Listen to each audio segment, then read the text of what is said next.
దితి కశ్యప మహర్షికి పుట్టిన హిరణ్యకశిపుడు బ్రహ్మదేవుని గురించి తపస్సు చేస్తాడు. హిరణ్యకశిపుడికి ఒక తమ్ముడు ఉన్నాడు. వాడి పేరు హిరణ్యాక్షుడు. వీడిని వరాహ అవతారంలో విష్ణువు చంపి భూమిని రక్షిస్తాడు.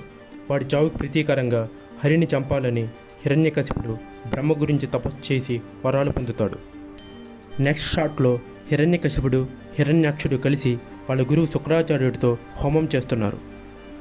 హిరణ్యకశిపుడు బ్రహ్మదేవుడితో గాలి, నీరు, నిప్పు, భూమి, మానవులు, దానవులు, మృగాలు, సృష్టిలో పుట్టిన ఏ ప్రాణి నుండి కూడా మరియు ఏ అస్త్రం నుంచి కూడా ఏ శస్త్రాల నుంచి కూడా రాత్రి కానీ పగలు కానీ ఇంటి లోపల కానీ ఇంటి బయట కానీ ఏ దిక్కుల్లో కూడా నాకు చావు రాకూడదని కోరుకుంటాడు. ఆ వరాలతో గర్వాన్ని పొందిన హిరణ్యకశిపుడు లోకాలన్నింటినీ ఆక్రమిస్తాడు. నెక్స్ట్ షాట్లో హిరణ్యాక్షుడు భూదేవిని తీసుకువెళ్ళడానికి ముందు భూదేవిని ప్రకృతితో సింబాలిక్గా చూపించడం మనం చూడొచ్చు. హరికి విరోధైన హిరణ్యకశిపుడి కడుపున హరికి భక్తుడైన ప్రహ్లాదుడు పుడతాడు. ఈ షాట్లో గురుకులంలోని రాక్షసుల పిల్లలకు కూడా హరిభజన నేర్పిస్తున్నాడు ప్రహ్లాదుడు. ప్రహ్లాదుడి అమ్మైన లీలావతి హరిభక్తి మానమని ప్రహ్లాదుడికి చెప్పిన ప్రహ్లాదుడు ఒప్పుకోడు.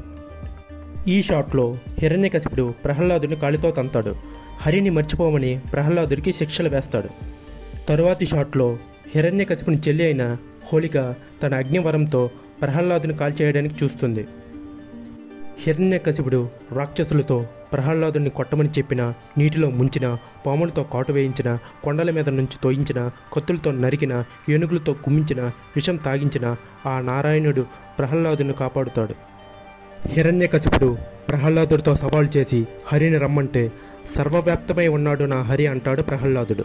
హిరణ్యకశిపుడు ఒక స్తంభాన్ని బద్దలు కొట్టగానే హరివీర భయంకరమైన నరసింహస్వామి బయటికి వస్తాడు. ఆ నారసింహుడు హిరణ్యకశిపుని రాక్షస గణాలను చంపి హిరణ్యకశిపుడిని కూడా పొట్ట చీల్చి రక్తం తాగి చంపేస్తాడు.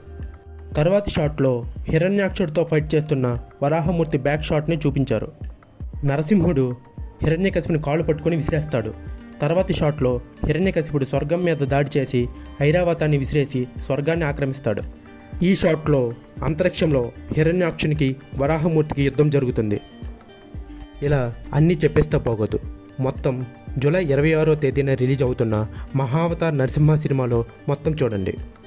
ఓం నమో నారాయణాయ.